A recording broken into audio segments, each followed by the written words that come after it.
թվականի հունիսի 4-ի թիվ ՍԴՎ 1736 եւ 2025 թվականի փետրվարի 5-ի թիվ ՍԴՎ 1767 որոշումներով։ Մասնավորապես Սահմանադրական դատարանի 2025 թվականի փետրվարի 5-ի ՍԴՎ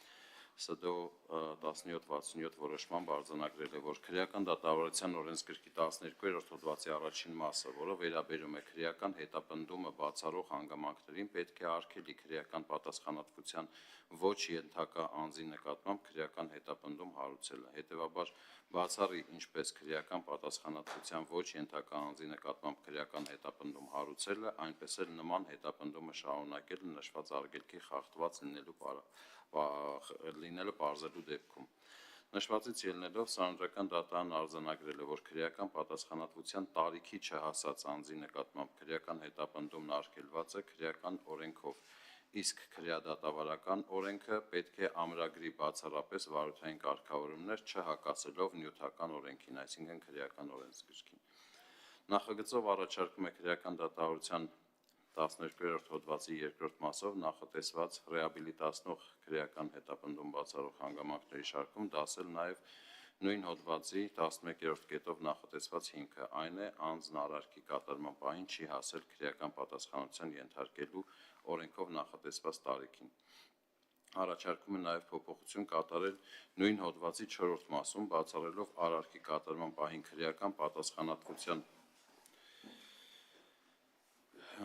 քրեական պատասխանատվության ենթարկելու տարիքի չհասած անձի նկատմամբ քրեական հետապնդում հարուցելը կամ եւ այն շարունակելը։ Անդրադառնալով նախագծով ներկայացված մյուս փոփոխությանը, Սահմանադրական դատարանը 2024 թվականի հունիսի 4-ի թիվ ՍԴՎ 1736 որոշմամբ արձանագրել է, որ օրենսդիրը խիստ սահմանափակել է բացառիկ վերանայման առարկայի շրջանակը, սահմանելով, որ բացառիկ վերանայման են ենթակա բացառապես օրինական ուժի մեջ մտած դատավճիռը, վարույթը կարճելու կամ քրեական հետապնդումը դադարեցնելու մասին դատարանի որոշումը, միջդատական ակտերի վիճարկման վարույթի շրջանակներում կայացված եւ օրինական ուժի մեջ մտած այն դատական ակտը, որով հաստատվում է քրեական հետապնդում չհարուցելու կամ քրեական հետապնդումը դադարեցնելու իրավաչափությունը, քրեական հետապնդումը նորոգելու անիրավաչափությունը կամ վարույթը կարճելու իրավաչափությունը, ինչպես նաեւ վերը թվարկած դատական ակտերի վերանայման արդյունքով վերաքննիչ կամ վճռաբեկ դատարանների կայացրած եւ օրինական ուժի մեջ մտած որոշումները։ Հեսա պարզ լեզվով կասեմ։ Սահմանադրական դատարանի որոշման հիման վրա նախագծով առաջարկում է բացառիկ վերանայման ենթակա դատական ակտերի շրջանակում ներառել նաև խափանման միջոց կիրառելու վերաբերյալ կայացված եւ օրինական ուժի մեջ մտած այն դատական ակտը, որով հաստատվում է խափանման միջոցը կիրառելու իրավաչափությունը։ Հիմա ձեր թույլտվությամբ ըստ էության սույն նախագծով երկու իրար հետ կապ չունեցող փոփոխություն ենք նախատեսել, բայց երկուսն է պայմանավորված են Սահմանադրական դատարանի հայտնած դիրքորոշումներով։ Առաջին փոփոխությունը դա երկու փոփոխություն դատավարական օրենսգրքում են։ Առաջին փոփոխությունն ըստ էության հետևյալն է. երբ անձը հասած չլինելով քրեական պատասխանատվության տարիքի, առերևույթ հանցավոր արարք է կատարում, դա չի կարող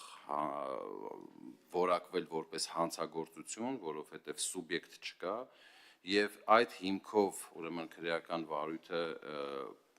վարույթ չի կարող լինել եւ դա պետք է ուրեմն որակվի որպես ռեաբիլիտացնող հիմք։ Թեպետ գործող ուրեմն մեր կարգավորումներով նշված կետը որպես ռեաբիլիտացնող չի համարվում, այսինքն օրինակ 13 տարեկան անձը, ով քրեական պատասխանատվության ենթակա չէ, ինչ որ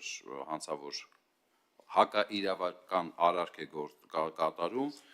որի համար վերջինս պատասխանատվության չի ենթարկվում, բայց միևնույն ժամանակ դա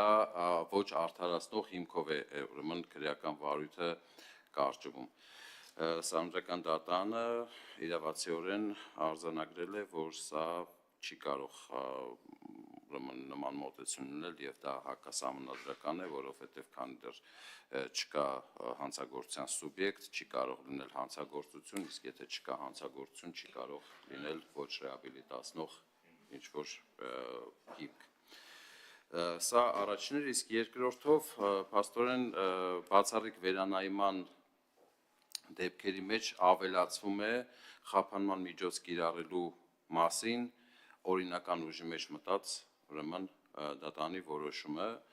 որը ներկայումս ուրեմն 401-րդ հոդվածում նշված են բացառիկ վերանայման վարույթները եւ բացառիկ վերանայման ենթակա դատական ակտերի սպառիչ ուրեմն շրջանակը Սանրական դատանը դիրքորոշման համաձայն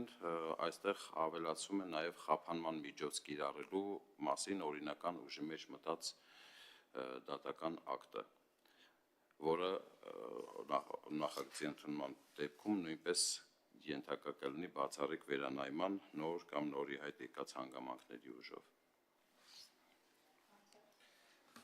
Հարցեր հիմնական զեկուցողին չկան։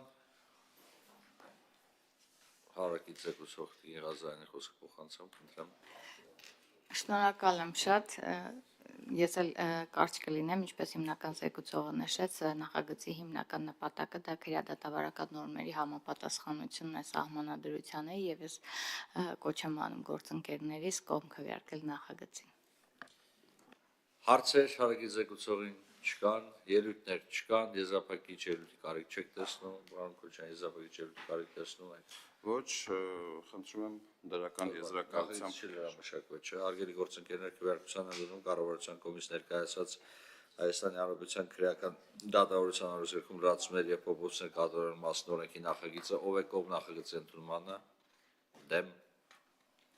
ձեռնպահ միաձայն հանձնաժողով դրական եզրակացություն դրեց նախագծին եւ երկրորդ առաջարկում եմ դիմել խորհրդին եւ առաջարկել ընդգրկել այս հարցը առաջիկա լիագումար նիստերի օրակարգում ով է կողմ դեմ ձեռնպահ մեկ ձեռնպահ հանձնաժողովի ձայների մեծամասնությամբ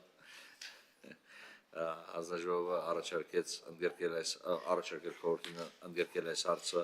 առաջիկա լիագումար նիստերի օրակարգում հարց քննարկում ավարտել շնորհակալություն եւ